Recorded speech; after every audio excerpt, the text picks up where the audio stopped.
Good morning, good afternoon, or even evening to our listeners from whatever time zone or time of day you are listening into this next episode of the Gspröch podcast series from Wyden, the digital asset trade lifecycle infrastructure provider for regulated financial institutions. My name is Stuart Peterson. I'm your friendly host, as always, of the Gspröch podcast, and I'm looking forward to this podcast, our first after the summer 2025 break.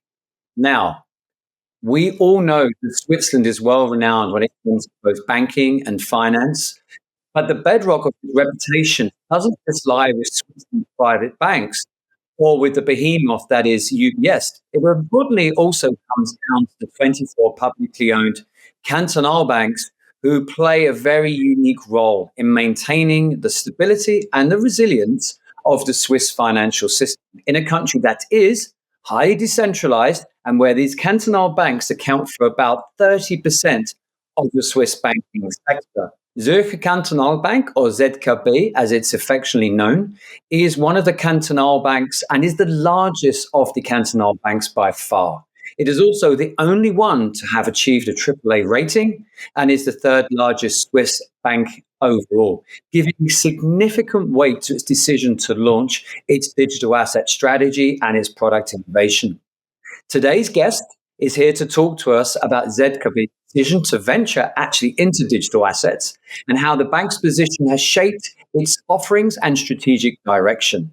Andri Gmünder is a senior digital asset expert at ZKB and is deeply involved in developing the bank's crypto offerings. Welcome to the Gspröch podcast, Andri. It's really a pleasure to have you today.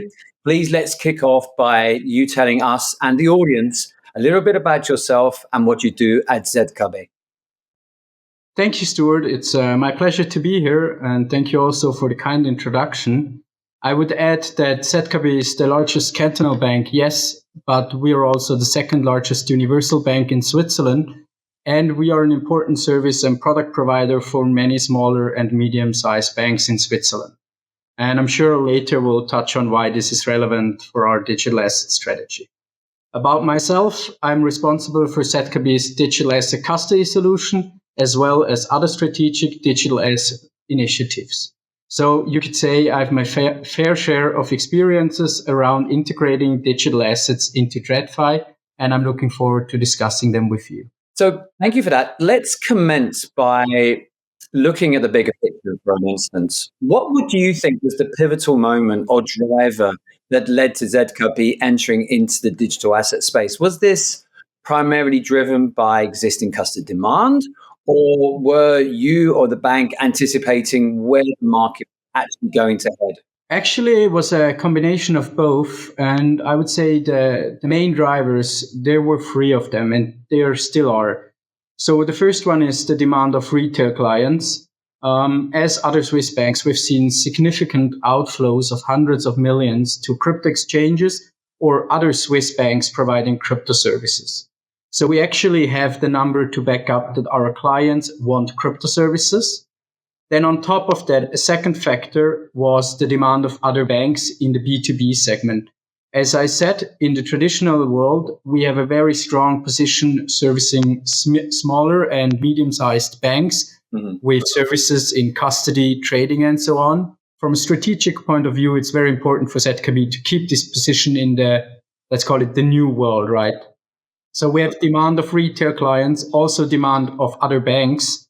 And then third, it's the other point, actually, it's an investment for the future. So we at ZKB believe that the future of financial markets will first be hybrid and later on maybe blockchain-based or largely blockchain-based.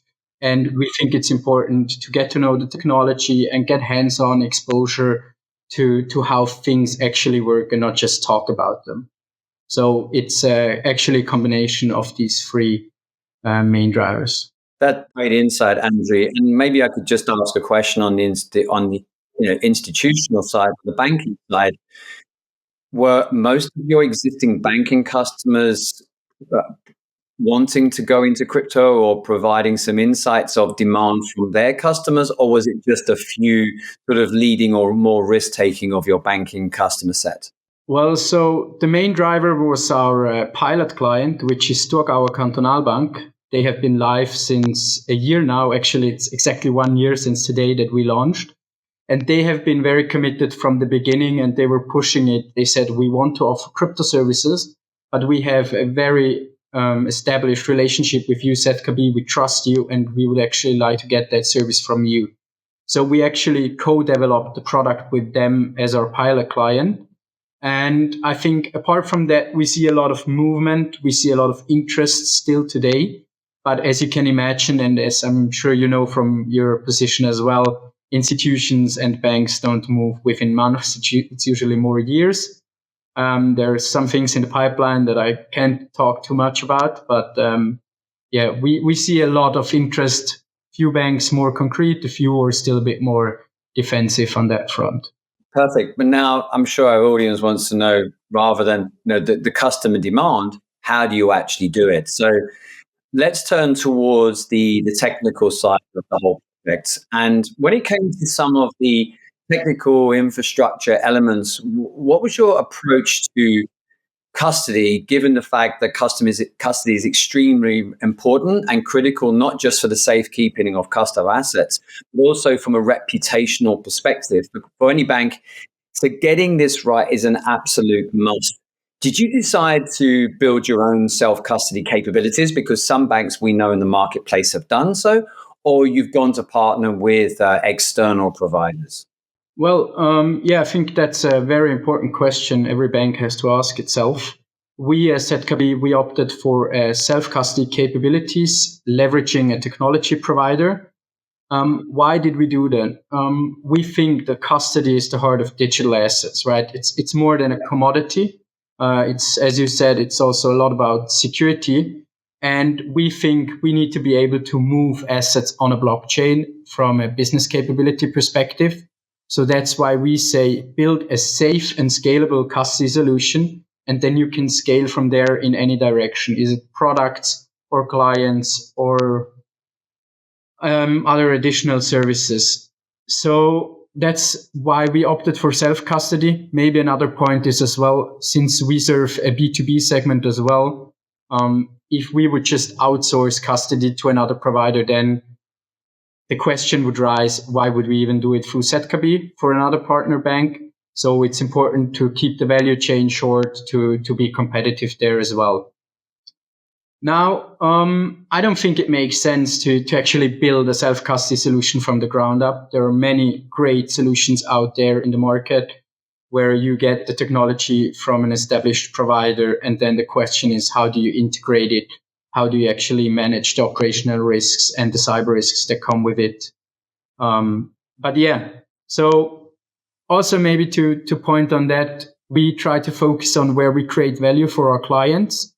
And that's on one side, it's the client-facing parts and the business logic, but it is also to a large degree security. We are one of the safest banks in the world with AAA rating.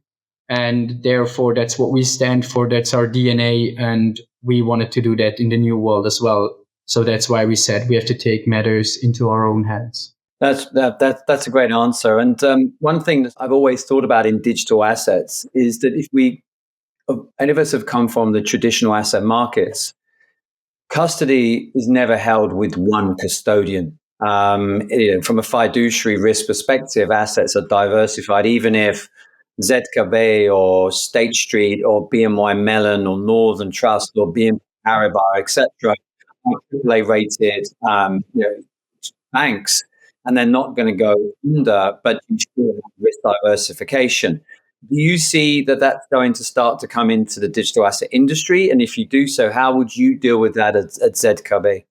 I don't think we see it yet, and I think it's mainly due to compliance risks and constraints on that side.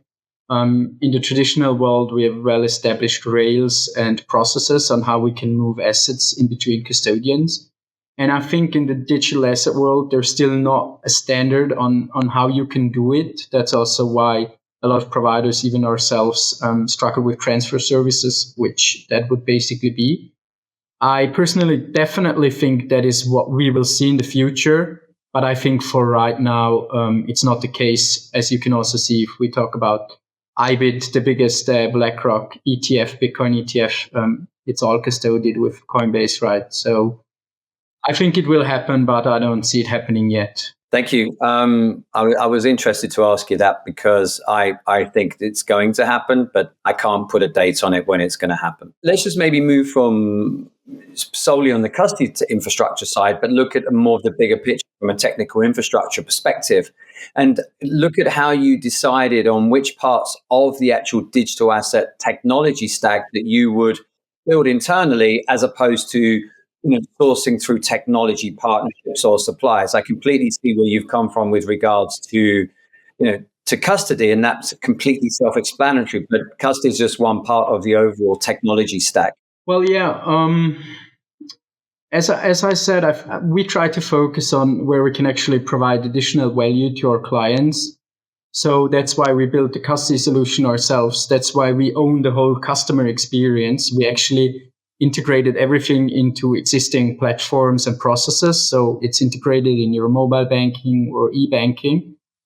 And then I think there's that one piece that has to connect everything, right? So crypto brings a lot of complexity into a bank, and you need some sort of application or multiple applications to handle that integration work, where we also build in business logic. You need to enable 24/7 trading, and usually settlement then follows on the next day, right? Because you do not settle trade by trade. It's just not the way to do it on chain, especially with Bitcoin. But I would say we decided to actually outsource a lot. So we use a technology provider for the custody. We have outsourced our trading to a partner, Crypto Finance. And we built that integration piece together in an innovation partnership with Avaloq, who's also the provider of our core banking system. So they know that side very well.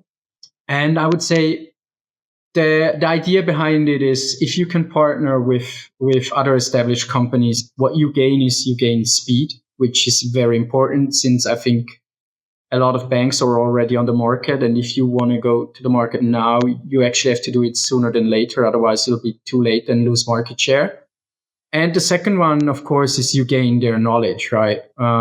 Usually the partner you partner with, like a Crypto Finance, they've been around for a few years. And there's so much knowledge that they can share, which helps you get the speed, but it also helps you develop knowledge internally and also work on the mindset internally.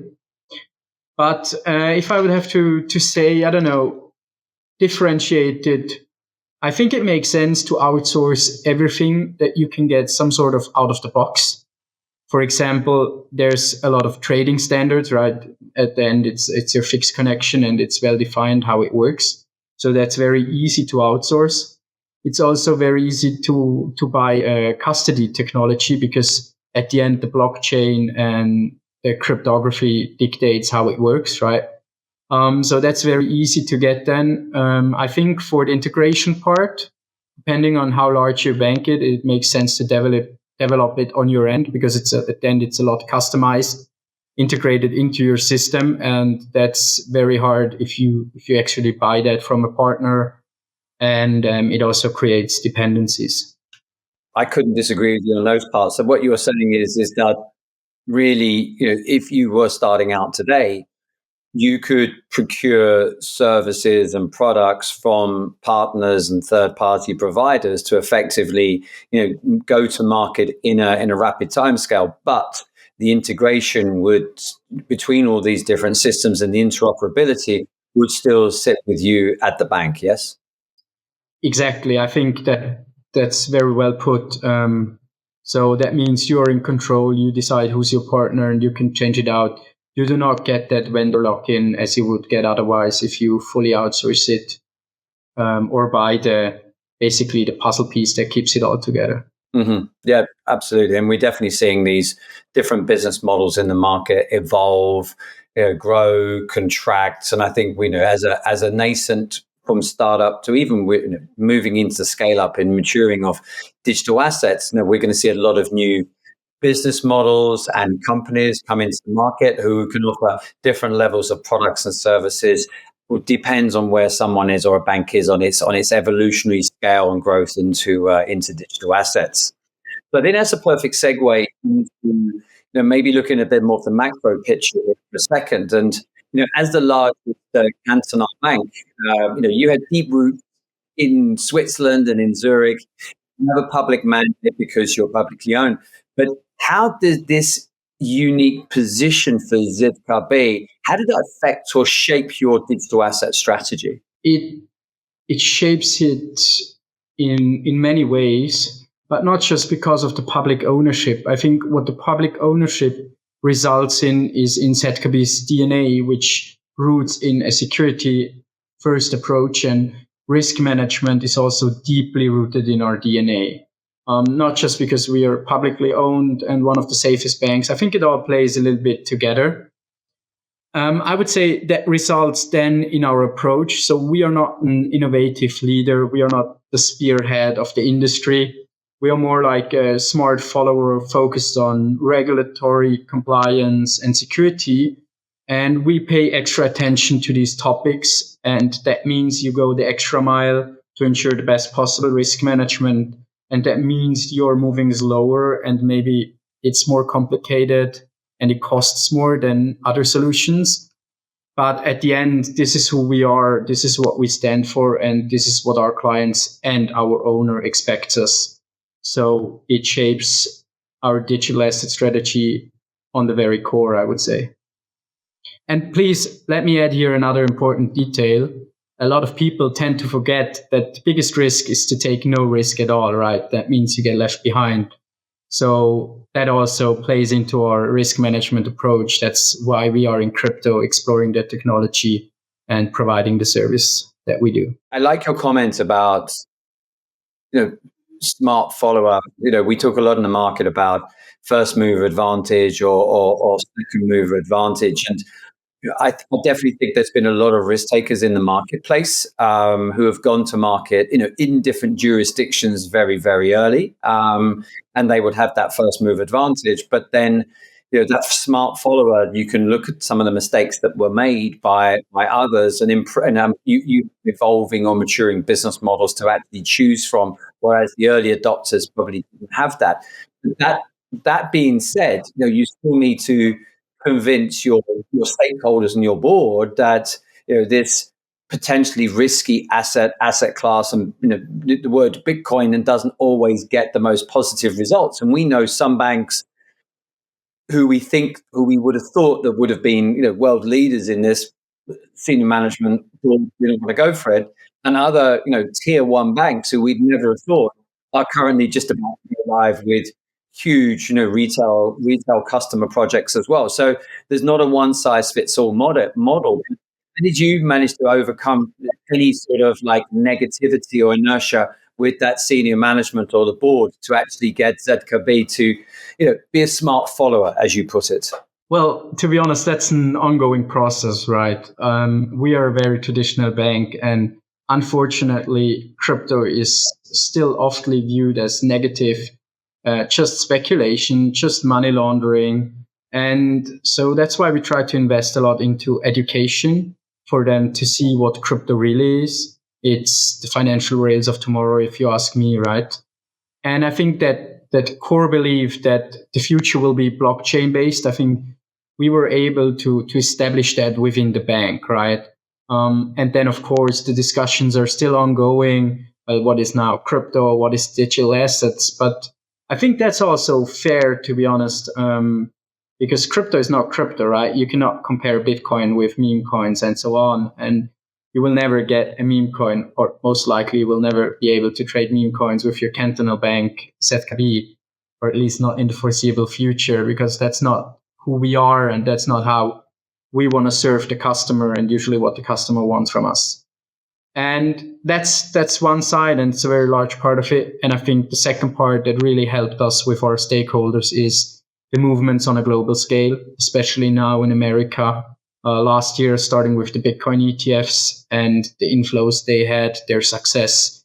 And I think that's a sign, right? And at the end, proof that the world is moving is a better motivator than pretty slides, right? And words from your employees, who've been doing that for some time, right? So I would say it's education, and then it's also social proof from the rest of the world that is moving. Thank you. And I think to my next kind of point or question, it's also about the the validation or the data points from your most important people, which are your customers, other than your actual staff and team members as well. But if we look at that feedback loop, now you've probably got some feedback, some data points from your customers, both retail and your institutional banking customers.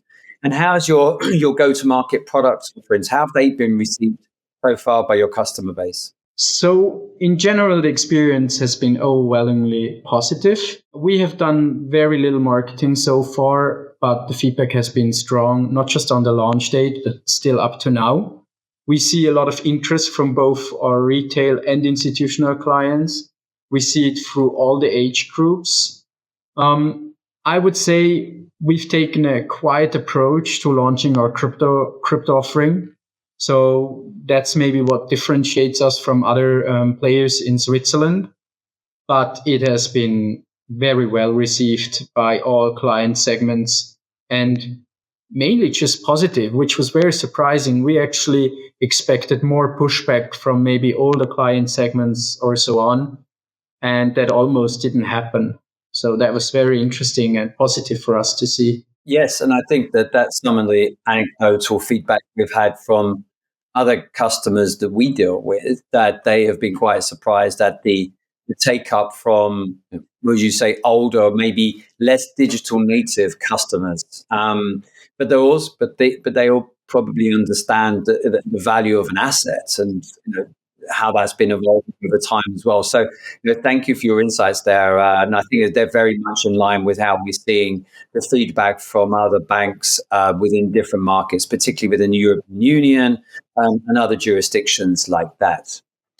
Let's move on to another question for a second, if we can. How do you view your ZKB's competitive position in the broader Swiss digital asset banking space compared to with maybe some traditional players or competitors entering into digital assets? And also as well that you've got some well-known and established crypto native players who are very leading in the Swiss market. Yeah, I mean, let's not get political with the discussion of cantonal banks, their mandate, and the security they get from the canton. But basically, our USP is our AAA rating, right? So we are one of the safest banks in the world. And I think, especially in the crypto economy, people are desperately looking for security. So we have a very great product market fit there. And that's what we also see, right? That's what's driving our demand. And I think additionally to that, we also, of course, have a huge existing client base. And at the moment, we are the only Swiss universal bank offering crypto services, which also gives you an edge over everyone else. But I think in general, the space is still relatively small. And in my opinion, every institution entering the space is a win. And I think the cake is still, it's not fully distributed and it's growing. So everyone who actually helps grow it should get their piece. And I think that's also what we see happening. And that's also why I'm very proud of what we do, because we as ZKB, we are a large bank and a cantonal bank, and other smaller or medium-sized banks, they look at us, what are they doing? And our launch was actually a statement in the market that enabled other smaller players to convince their stakeholders to actually move forward with their project. So that's something I'm very proud of, to have that impact in the market. Thank you. So if you move to a small bank today, a smaller bank than ZKB, and would set up, how would you set up something differently? What would be the lessons learned from what you've done at ZKB, and how to effectively A, enter the market in a timely fashion, but B, making sure that you have the right product market fit for the right segmentation of your customer base? It's a good question. So the first thing I would say is do it, right? Get started. Mm-hmm. Because that's when you will get feedback, you will learn. And as I outlined before, if you outsource a lot, you can actually take a modular approach, right? Where you maybe build one piece yourself, buy all the other pieces from partners. And then in the future, if the business is growing and requirements from clients are growing, you can add new pieces, or you can also change pieces out, build something yourself, or upgrade it to another partner, and so on, right? And there, I I usually say it comes down to three things, and everything has to do with people. One is choose the right people within the project to do it, and if possible, hire people who have already done it or have some sort of experience in the space at least. Because what we've seen in the past 3 years is there are so many things that you just didn't know that they would come up, right? And if you have someone who can actually give you a blueprint in advance, then that's worth so much, and it will just let you move faster, get that feedback, have success, and then can keep on continuously developing the solution. So the right people, get yourself some experience. That's the one thing. The second one, you will need top management support. If you do not have top management support, it's very hard because there will be pushback towards crypto in a traditional financial institution, and you will need the support to keep on going. And the third one is partners. Choose the right partners, choose partners who have experience, who are able to bridge TradFi and crypto, and not just technological, but also from a mindset perspective. So I've sat in too many meetings where you have a traditional banker and you have a crypto native, and they both try to explain their point of views. And the other one thinks, are you stupid? But neither of them is stupid. They just talk about different things in different languages, right? And you need people who can bridge that internally, but also partners. So yeah, it comes down to people, management, and partners, I would say. Thank you. No, that's an excellent answer. And if we look at our common denominator, which are the clients, clients will use a product and service if the trust parameter is there. So branding and trust is always vitally important. But obviously the product has got to be right for them or their lifestyle. And there's obviously a lot of choice. And there will be evolving and exploding choice in the marketplace. So you obviously went to market with a set of products or offerings for for your retail customers and also for your institutional customers. Since you've launched, has any of that product offering set actually changed at all? Yeah, well, so we did a few smaller optimizations, like we enabled limit trading quite early once we launched. We've also now added Solana, and of course, we will add more coins as well. And I think a very interesting thing that we also did is we try to enable the accessibility of it. So, for example, we integrated it into our platform eWealth. eWealth is a special e-banking that we provide for external asset managers. So what we actually try to do, because that's where we see we can provide value, right? You actually integrate it very easy so everyone can use it. So that's also where we spent quite some effort in the past to enable that. And yeah. Good. No, that's great. I'm sure a lot of people listening into this, as they go to market, their business justification is what products can we build? Who are the customer segments? How can we grow this sustainably?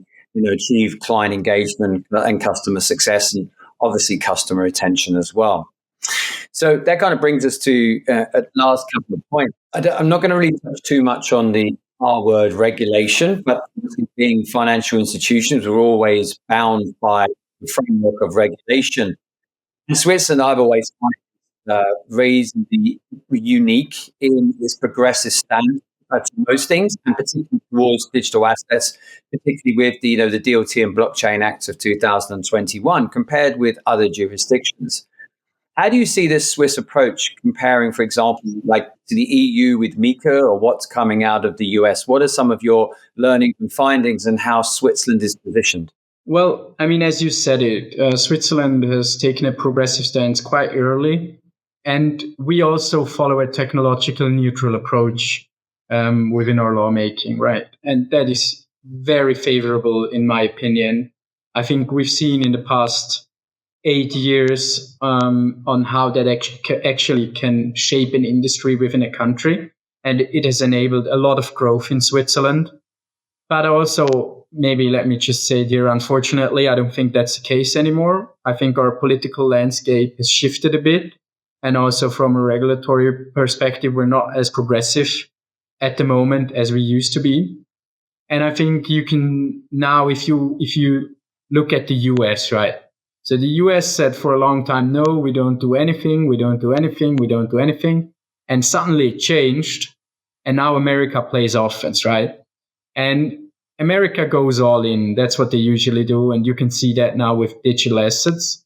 And I think it's an important moment for the rest of the world as well, because when America goes all in, the rest of the world needs to play catch up and watch out that they don't miss the departing train. So having said that, I then think the EU, I think they're moving too slowly, and I think they're moving too bureaucratic as usual. I mean, once they launched Mika, they were already starting to talk about Mika 2, because things have changed so much since they started building that framework and then released it that, I mean, it's just hard to keep up, right? As you know, crypto moves fast. But I think also we've seen signals in Europe that with America moving now, they realize they have to do something as well. And I've seen some positive signals in the EU recently. So I'm also optimistic about things that could happen in Europe as well. Currently, I'm most pessimistic about Switzerland from all these three jurisdictions, actually, unfortunately. Do you think that will have an impact on the Swiss position in digital assets overall, or do you think that Switzerland can, realize where not the threat, but realize where the markets are shifting and geographically, and make adaptations in order to actually stay, competitive, which, as we know, is all driven again by regulation? Yeah, I mean, for a long time we had an edge against everyone else, and everyone else was playing catch up.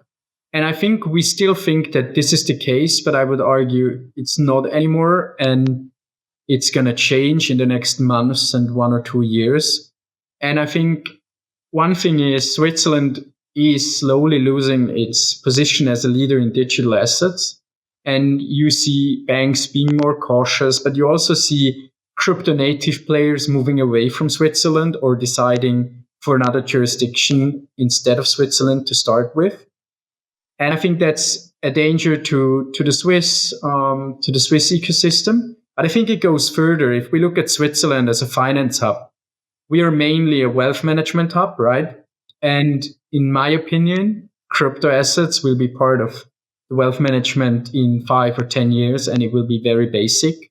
And I think if we miss that train of integrating crypto assets into wealth management, it's also a threat to our strong position as a wealth management hub worldwide. Thank you. I think as we're now in September 2025, if we just look at anecdotally at the United Kingdom, the UK still hasn't decided to what its actually formal regulation is going to be. We know that hopefully it will be in first half of 2026, but the market will still be playing catch up because, as you said, the crypto markets evolve so rapidly. I think for what we're seeing, where a lot of people are moving to, and where innovation is being encouraged, and where finance is being encouraged as well, and where there's a lot of investment, and that's actually in the UAE as well. So we see a lot of institutions moving. I've seen Swiss institutions moving to the UAE. Europeans, EU countries, United Kingdom. We've had a lot of US institutions move out there, but they may move back or may not invest further because obviously now they're now changing the law, with the Genius Act in the United States. So I think that we're going to see a very large shift, all driven by openness of welcoming of regulation. So maybe I can move on from that point into our last point today. We talk about innovation, but what do you see as what areas of innovation and sort of crypto that you as ZKB are most focused on now? Is it retail spot? Is it more building institutional side? Are you even thinking about offering into the DeFi side? Is lending and staking coming into play? Because we're definitely seeing these new business models already springing up in different areas. Yeah. So, I mean, we recently did a client survey, and what our clients are demanding is they want a full digital onboarding. It's a shame we don't have it yet, but that's not really crypto related, but it plays in there. But apart from that, what our clients want is they want additional crypto assets, they want transfer services, and they want staking possibilities. That's what we heard most. And that's what we are focusing on right now. Apart from they want information and advisory around cryptocurrencies, but we are not there yet. But we are focusing on coins, transfer capabilities, and staking as the next steps, because there is a client demand, there is a business case for it. And on the other side, we also participate in a few tokenization projects. But I think if we talk about the next 3 years, it's also going to be a lot of crypto-driven movement in the Swiss space, because tokenization takes off with network effect. And as long as the large players don't push that network effect, we will not see it happening. I'm curious to see if once we have the infrastructure act from the states, if it will happen and America will drive it, and then we will also have to focus more on that. But at the moment, it's a lot of focus on crypto assets and what our clients want around that. Thank you. I definitely see that. But in terms of tokenization, do you see the evolution being initially around, unbankable assets or real world assets, or RWAs as they are being called in the market? Or do you see it moving towards effectively the tokenization of TradFi, which is effectively a rewiring of the actual infrastructure of the financial system, where you are trading digital versions of traditional stocks? I think the stock market might be for a later stage, because it's already very efficient in current markets. But in general, I would say the first thing that we will see will be traditional assets moving on chain. So basically, we move from the legacy infrastructure, which is very fragmented, very slow, and very expensive, to the new infrastructure. Because I think you need that network effect, right? And the easiest way to get network effect is take demand that is there and shift it from one platform to another. And I think there are the incentives for banks to actually do that, and other financial institutions. And I think once we have achieved that, there will be so much going on blockchains, where you have tokenized money, you have the whole rails, you have standards and so on. And then you can actually add new use cases that can be, for example, tokenization of not liquid assets at the moment. But I think the very interesting case there will also be to get to the point where we talk about composable finance. I think that's one of the biggest opportunity when we talk about tokenization. Thank you. I appreciate my comments, and I could go on for hours and ask you lots of questions around stablecoin. But I think we're really at the end of the podcast today. And thank you so much, Andri, for this stellar commentary. It's much appreciated, your views, your insights that you've given our listeners today. And I'm sure you've given them a lot to think about when they think about going to market or evolving their existing businesses from this podcast today. We're seeing, I think, a real evolutionary push in the digital asset markets at the moment from the traditional sell side. And it's not just from the traditional sell side, but also like banks and brokers.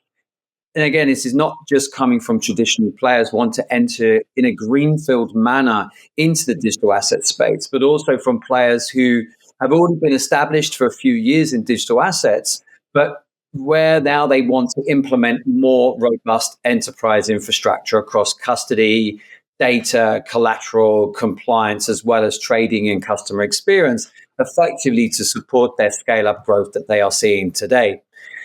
So As I always say, and it's always important to do so, it's not just about our guests that make our podcast successful. It's also about you, our dedicated and loyal listeners. You're also our growth marketing team. So if you think this podcast series has value for your co-workers, colleagues, and friends in the industry, please do not hesitate to spread the word, as we want to make sure that the Gspröch is the go-to institutional digital asset podcast.